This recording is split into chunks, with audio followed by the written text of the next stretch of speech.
evening, myself Arishika Mishra. Today I am going to explain to the respiratory system. As you here can see the respiratory system diagram.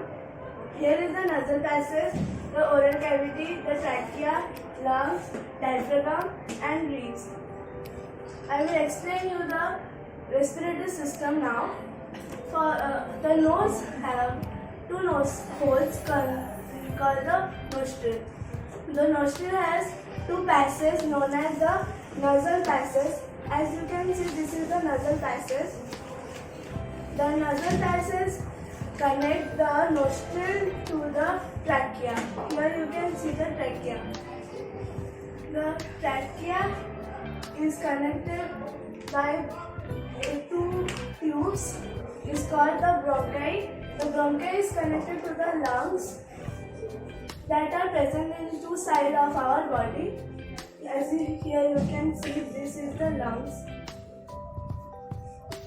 The lungs function is to breathe in and breathe out. When we breathe in, our lip contract and causes upward and outward, and the diaphragm goes downward. When we breathe out, our lip goes outward, inward and downward. The diaphragm moves downward, outward, upward. That's all for today. Thank you. Good evening everyone. Today I, Sanvidita, is here to explain about the urinary system. As we can see, the urinary system. What is urinary system? The urinary system is the system which filters our blood and body. The urinary system includes kidneys, ureters, urinary bladder and urethra. Now let's explain the functions about urinary system. Kidneys. अभी kidneys सुनने से हमें क्या याद आता है? IPhone खरीदने के लिए किडनी बेचना? Of course not. Kidneys are the filters of our body. They filter urea, water and salt from our blood. अब हमें कुछ तो चाहिए ना किडनीज से यूरिनरी ब्लैडर तक भेजने के लिए. Of course, for this work we have a tube-like structure called ureters, which connect kidneys from urinary bladder. अब ये urinary bladder क्या है? सुनिए. Urinary bladder is a muscular, elastic, sac-like structure which stores urine. अब ये urine बाहर जाए कैसे? For this job, we have urethra. Urethra is a tube-like structure that connects urinary bladder and the outside of our body to release urine. हमने ये तो जान लिया कि यूरिन फॉर्म कैसे होता है. अब हम ये जानते हैं कि यूरिन बना किससे है. The urine consists of 95% water, 2.5% urea and 2.5% of other waste components. अब हमने देख लिया दो मेन चीजें, वाटर और यूरिया. अब ये यूरिया तबीयत के लिए अच्छा होता है या बुरा, वो देखते हैं. Is urea good or bad for health? Yes, it is bad for health as it is really toxic, or we could say highly toxic for our tissues, cells and organs. The accumulating of urea in blood can cause a condition called uremia. Uremia is a disease when blood is accumulated with urea and it could cause the kidney failure of our body. And we could experience some of these symptoms as nausea, muscle cramps and what could we say? Vomiting, of course. Now, at last, we find that urine formation is vital for our health and well-being of all human beings. With this, I sign out. Thank you. Good evening everyone, my name is Krishna Desi. Today I am going to teach about motion and types of motion. Before reading types of motion, I will teach you what is motion. When an object When an object changes position with respect with time and its surrounding is called as motion. Then read about types of motion. What is rectilinear motion?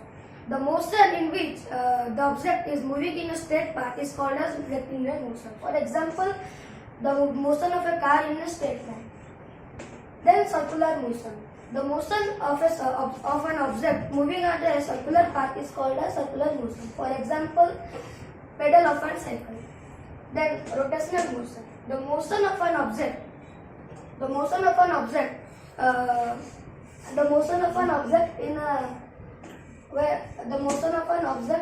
Which is moves in its own axis is called as rotational motion. For example, the motion of an earth moving in its own axis. Then random motion. When an object which is moved zigzag type motion is called as random motion. For example, the carving of the football. That's for today. Thank you. Do you know a device which is used to measure our body temperature while we are in fever or in cold? Yes, what that you are exactly thinking. So good morning, hello everyone, namaskar. So I am Pravanjana of class 7 going to teach you about the topic thermometer. So let's start our topic. So as I told you, thermometer. Thermometer, it is a device which is used to measure the temperature of an object. So then types of thermometer. There are many types of thermometer, but today we are going to teach some main thermometers like clinical and laboratory thermometer. So first, clinical thermometer. Clinical thermometer is used by doctors or at home to measure the temperature of human body, and its range is about 35 degrees Celsius to 42 degrees Celsius. And there are some precautions. We should wash before we use it, and we should give a jug to it so it can reach 35 degrees Celsius before we measure our body temperature. So then laboratory thermometer. Laboratory thermometer, it is used by lab technicians or at laboratories.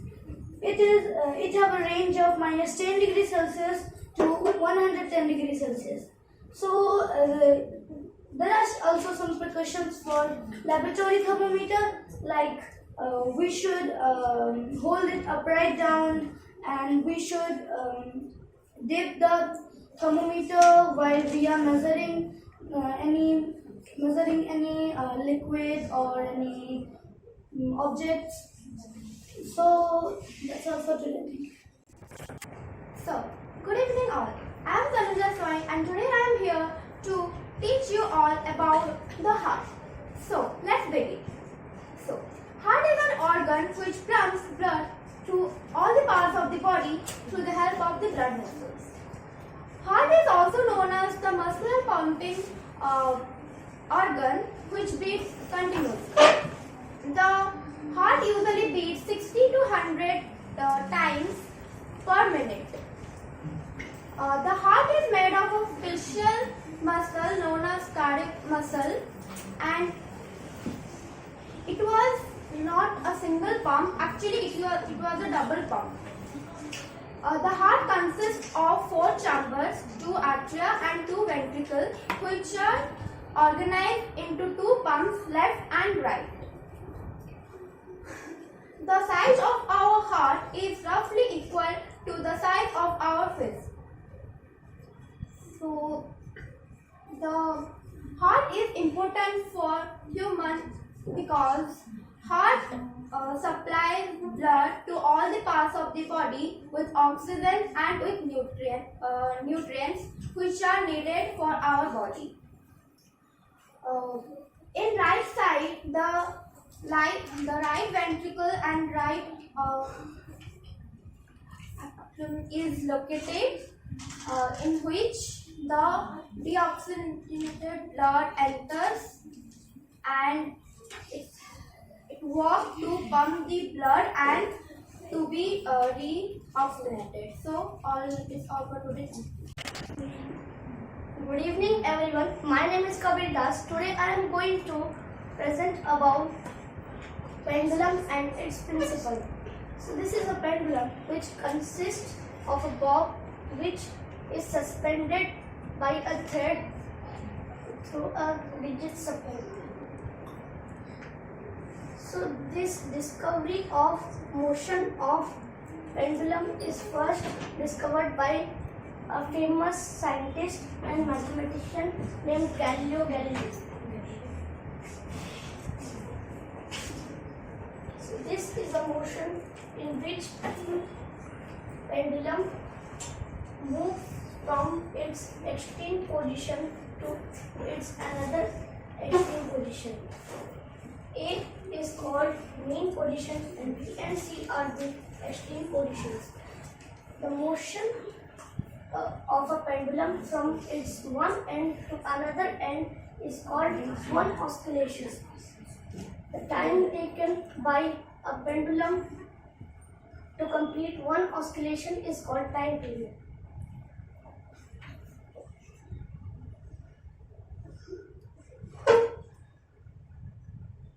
Thank you. Good evening all, myself Madhushmita Hatia. Today I am going to teach you about the topic physical and chemical change. So before going to the topic, we have to know what is change.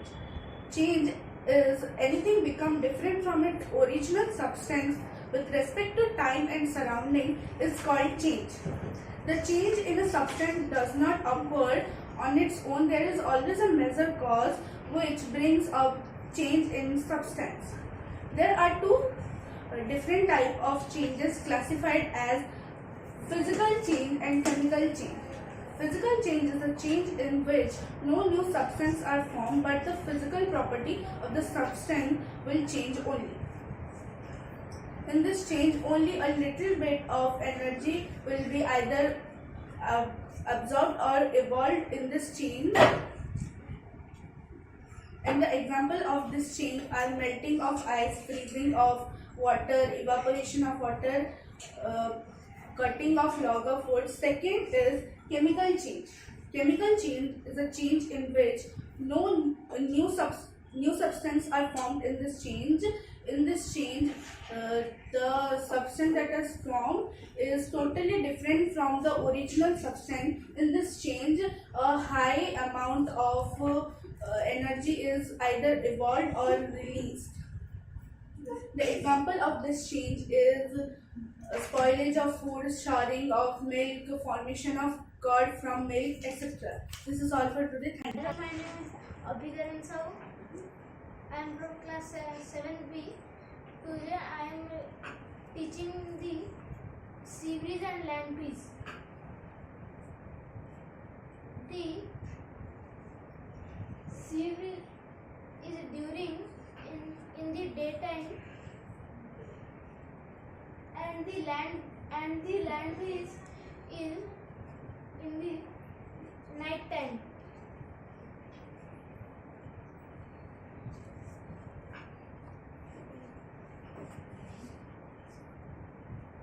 Sea breeze is movers to the land breeze. Land is called the sea breeze, and land breeze is called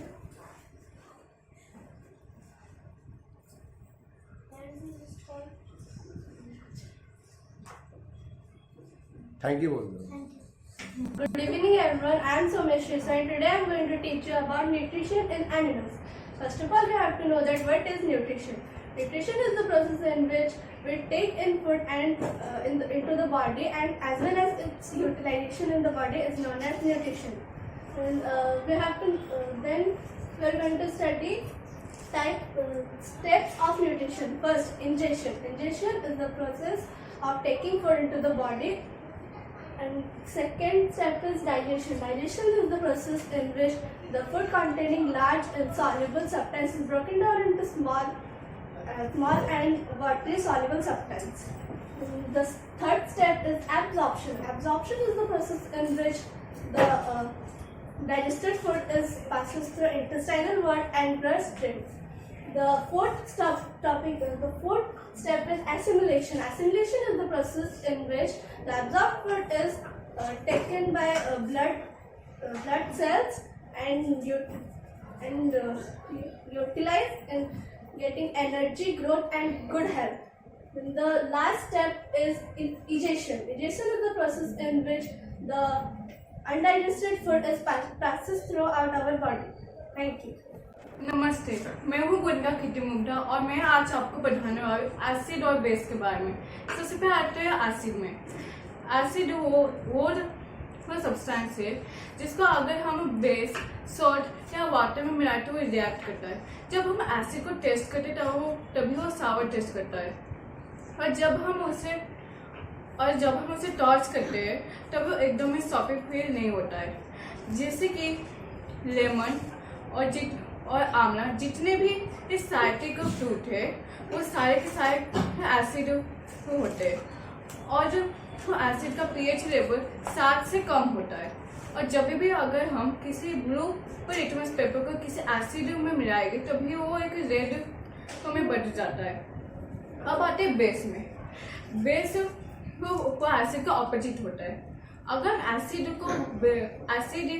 base को अगर हम acid को water या salt में मिलाएंगे तब utilise हो जाता है। बेस को टॉर्च कैसे सॉपी फील होता है, और बेस को जब हम खाएंगे तभी वो बीटर टेस्ट करता है। और बेस का पीएच लेवल 7 से ज़्यादा होता है। और बेस का अगर हम किसी बेस को लिटमस पेपर से मिलाएंगे तभी वो ब्लू में कन्वर्ट हो जाता है। बस इतने के, thank you. Good evening guys, my name is Sarashu Naik from class 7 by Luxford Tutor. आज मैं पढ़ाने वाली हूँ reproduction in plants, asexual reproduction. The production of new organisms is called asexual reproduction. हमारे asexual reproduction में one parent involve होते हैं, उसको बोलते हैं asexual reproduction. तो इसमें हम लोग पढ़ने मिलेंगे vegetative propagation, spore formation, budding, fragmentation, बहुत सारे एग्जांपल्स जो कि मैं अभी पढ़ाऊंगी। बहुत सारे चीजें जैसे कि बहुत सारे। Thank you. Good morning everyone, my name is Ansa Heman. Today I am going to teach you about the topic named speed. So what do you mean by speed? जो चलते हो जोर से दौड़ते हो वही है speed? No. The distance traveled by an object in per unit of time per unit is known as speed. So speed तो हम जानेंगे, तो उसका SI यूनिट क्या है? So SI unit of speed is metre per second. So metre per second के बाद तो उसका सेकेंड क्या आता है? CGS second. तो CGS यूनिट है द किलोमीटर पर आवर। तो देखो अगर कभी कंडीशन आ गया कि तुमको एक क्वेश्चन दिया है कि एक सर्टेन स्पीड है वो मीटर पर सेकेंड में, तो उसको तुम्हें किलोमीटर पर आवर में कन्वर्ट करना है।